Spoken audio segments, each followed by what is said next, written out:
არ მინდა მისი დაფინიშება. მინდა 5-ვე რაუნდში სახეში ვუსტყა. პირველ ბრძოლაში უბრალოდ მისი მოკლა მინდოდა.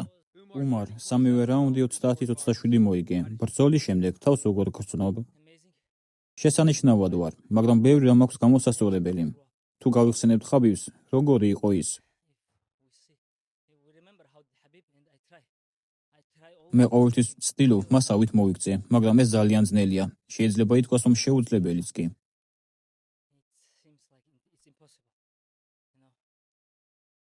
შენი საქმე კარგად გააკეთე, ბრძოლა მოიგე 30-27-ზე.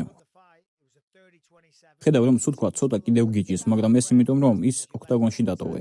შესანიშნავი შესრულება და ულამაზესი ჭიდაობა აჩვენე. ახლა მინდა გკითხო, როდესაც მეორე რაუნდში მუხლი დაგარტყა და ძილს დაგაგდო, რას ფიქრობდი ამ დროს?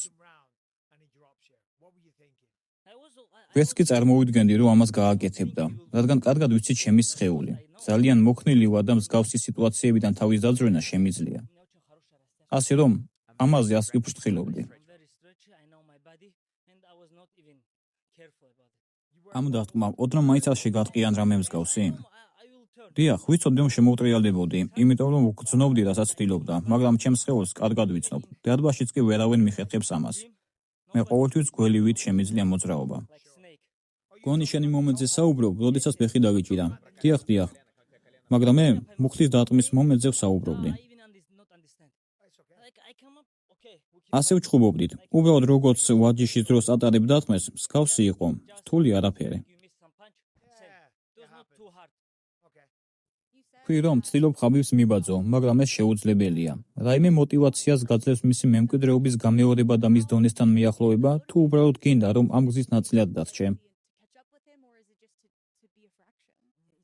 ეს ჩემთვის დიდი მოტივაციაა. ასეთი გამოთქმა არსებობს, მაგალითად, თუ ვინმემ სირბილში რეკორდი დაამყარა, მაშინ ამის გაკეთება სხვასაც შეუძლია. თუ ერთი აკეთებს ამას, იგივეს გამეორებას შენ შეძლებ. ამიტომაცაა, რომ ბევრს ვცდილობ და ეს ჩემთვის დიდი მოტივაციაა. რაც შეეხება ჩემს შეცდომას, როდესაც მუხლი გავატარე. ვარჯიშის დროსაც სულ ასე ვაკეთებ და ხაბიბი ყოველთვის მეუბნება, ნუ იხრები ქვევით. დღეს ამისთვის საფასური გადავიხადე. რა გითხრა, როდესაც ამ მომენტის შემდეგ კუთხესთან დაბრუნდი. ამის შესახებ არ გვილაპარაკია. ამის შესახებ ვისაუბრებ და ამ ბრძოლის ანალიზს გავაკეთებთ. ის ისაუბრებს თუ გიყვირებს? არა, ის ისაუბრებს, არ იყვირებს. ფიქრობ, ის მაშინ ყვირის, როდესაც შენს კუთხეში დგას. როგორ შეაფასებდი შენს ბრძოლას? კმაყოფილი ხარ? ფიქრობ, ეს ბრძოლა საკმარისია მერაბთან რემატჩისთვის? სიმართლე გითხრა, კმაყოფილი არ ვარ, უფრო მეტი უნდა გავაკეთო. მე ის უნდა დამეხრჩო. ბევრი ბიჭი დამეხრჩვა იგივე პოზიციაში სპორტ დარბაზში, მაგრამ აქ უფრო უნდა განვითარდე და უკეთესი გავხდე.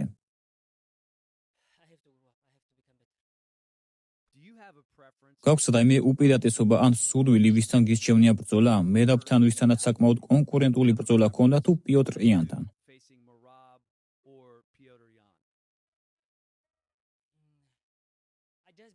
დღეს ოქტაგონში დავინახე და მივხვდი რა დონეზე ვარ. რა თქმა უნდა, მინდა ჩემი დივიზიონის ტოპ ბიჭებთან ვიბრძოლო, მაგრამ რეალურად ვიცი, როგორ უნდა მივიდე იქამდე და როგორ უნდა ვაჩვენო ჩემი შესაძლებლობები. ეს ნიშნავს, რომ კიდევ მეტი უნდა ვიმუშაო საკუთარ თავზე. დღეს ვიგრძენი, რომ თითქოს ჯერ კიდევ დამწყები ვარ. როცა მოწინააღმდეგეს ვიჭერ, ვიცი, რომ უნდა დავაფინიშო, უნდა დავახრჩო და დავამთავრო, მაგრამ ბოლომდე მაინც ვერ გამომდის. ამიტომაც ახლა არ ვფიქრობ სხვა მებრძოლებზე და არ ვადარებ საკუთარ თავს მათ. მე მხოლოდ საკუთარ თავთან მაქვს შედარება. მინდა რომ 100-დან 100 დონეზე ვიყო, მაგრამ ახლა მხოლოდ 30-ზე ვარ. ეს სიგიჟია, რადგან UFC-ში ან ზოგადად შერეულ ორთაბრძოლებში შენ მხოლოდ 16 ბრძოლა გაქვს ჩატარებული და უკვე თამაშის უმაღლეს დონეზე ხარ. შეიძლება შემდეგი ბრძოლა ტიტულზე გქონდეს, მაგრამ თლიან სურათში რომ შეხედო 16 ბრძოლა მაინც ცოტაა. ასე რომ მესმის რასაც ამბობ და ვფიქრობ ძალიან დასაფასებელია, რომ შენ თვითონ კრიტიკულად უყურებ საკუთარ გამოსვლას. ზუსტად ეგ არის გზა, რომელიც მიგიყვანს ზრდამდე და გაუმჯობესებამდე, მაგრამ მაინც ეს შესანიშნავი შესრულება იყო. ნამდვილი შერეული საბრძოლო ხელოვნების დემონსტრაცია. შენად გამოიყურებოდი როგორც დამწყები ძმაო. ახლა კი მინდა გკითხო პიოტრ იანზე. რა ხდება ამ ბიჭთან? ჩვენი trash talk-ი უბრალოდ MMA-ზეა. პირად ცხოვრებაში ჩარევის გარეშე, ჩვენ კარგად ვართ. უბრალოდ ბრძოლის ფარგლებში ვეხუმრებით ერთმანეთს, ყორმხრივი ტროლინგია, ხუმრობებია. მაგალითად ის ჩემს სახელს ახსენებდა და ამბობდა, რომ ხაბიბი ჩემი ბიძაშვილია. მე ვუთხარი, რომ ჩემი ბრალი არ არის, კარგ ოჯახში რომ დავიბადე. თუ შენ არ გაქვს ასეთი ოჯახი, ეგ ჩემი საქმე ნამდვილად არაა.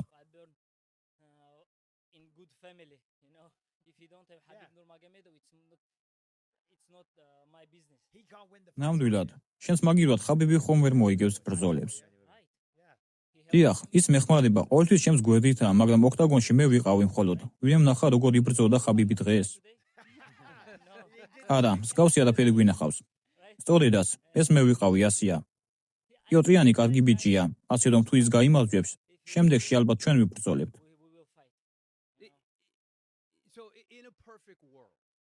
შენთვის იდეალურ სამყაროში აქვს შენთვის მნიშვნელობა მერაბი შეგვხდება თუ პიოტრიანი?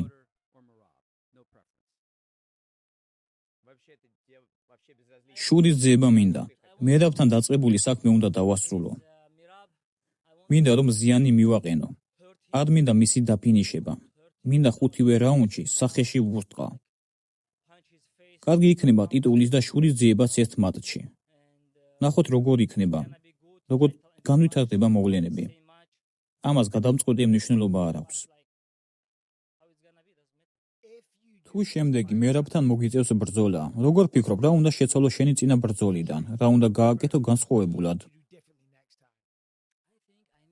ფიქრობ, უფრო მშვიდად უნდა ვიყო და ემოციებს არ ავყვე, რადგან პირველ ბრძოლაში უბრალოდ მისი მოკლა მინდოდა. და ძალიან ემოციური ვიყავი. შემდეგ ჯერზე უფრო მშვიდად ვიჩხუბებ. კონტრშეტევებს განვახორციელებ, დაველოდები მის ჭიდაობას და ბევრს ვივარჯიშებ მისგან თავდაცვაზე. ზოგჯერ მეც შევუტევ ჭიდაობით და მზად ვიქნები, რომ მასთან მთელი ღამე ვიჩხუბო.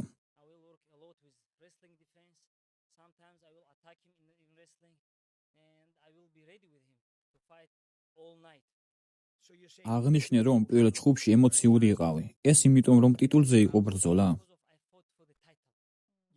დიახ, მაგრამ არა მის გამო. პირველ ჩხუბში ძალიან ახლოს ვიყავი ტიტულის მოგებასთან და ჩემი ოცნების რეალობად ქცევასთან. თუნდაც დღეს, როდესაც ოქტაგონში შევედი, გავაანალიზე ყველაფერი. ადრე ძალიან ვნერვიულობდი, მაგრამ სატიტულო ბრძოლის შემდეგ თავს ისევ ვგრძნობ, როგორც სახლში ან სპორტ დარბაზში. ამჯერად არ ვნერვიულობდი და თავდაჯერებული ვიყავი. ვიცოდი, რომ ყველაფრის გაკეთება შემეძლო.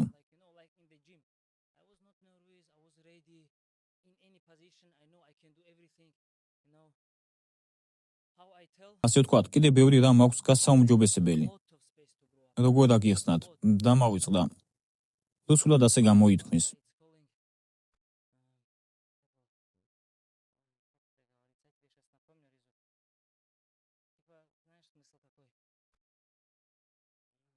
Come on, Sergey.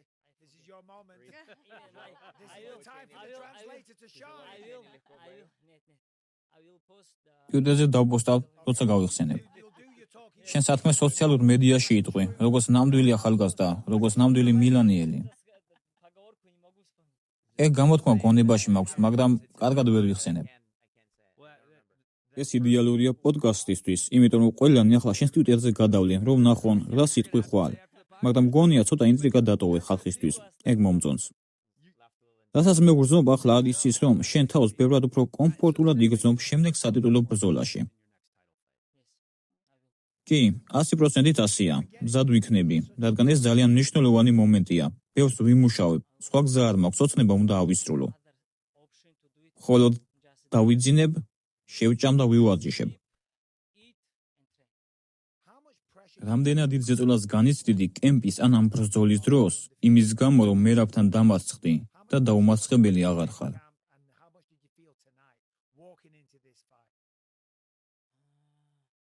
არანაირ ზეწოლას არ განვიცდიდი, 100 მარცხზე და 100 ტიტულზე არ ვფიქრობდი.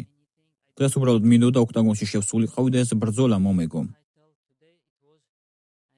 ყველაფერი ისე უნდა გავაკეთო, როგორც 6-7 წლის ასაკში ვაკეთებდი. ახლა 29 წლის ვარ, 22 წელია რა სამ სპორტში ვარ. როდესაც ახალგაზრდა ვიყავი და სავარჯიშოდ მივდიოდი, თუ ყველაფერს კარგად გავაკეთებდი, სახლში ბედნიერი ვბრუნდებოდი, რადგან შესანიშნავი დღე მქონდა და კარგი საქმე გავაკეთე. სწორედ ასე გავიზარდე. არ მინდა რამის კეთება არაფრის გამო.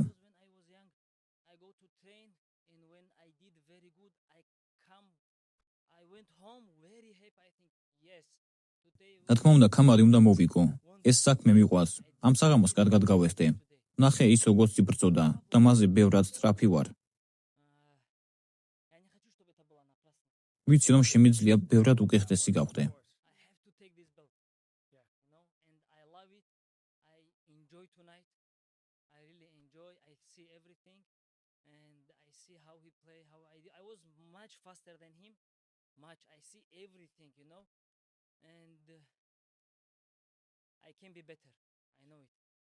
შესანიშნავი ბრძოლა ჰქონდა. თუ არ ვცდები, მარიო ბაუტისტას 8 მოგებებიანი სერია ჰქონდა, რომელმა მისმა თვისებამ გაგაუცა ყველაზე მეტად დგომში ბრძოლის დროს.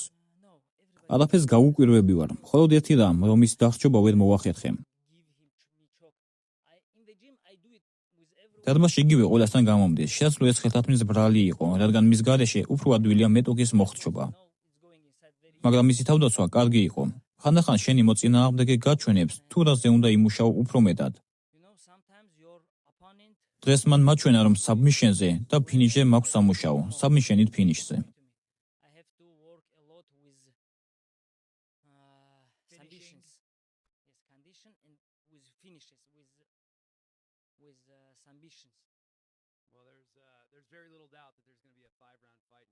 როგორც ჩანს, შენი მომდევნო ბრძოლა 5 რაუნდიანი იქნება. კიდევ ერთხელ გილოცავ გამარჯვებას და მადლობა რომ გვესტუმრე.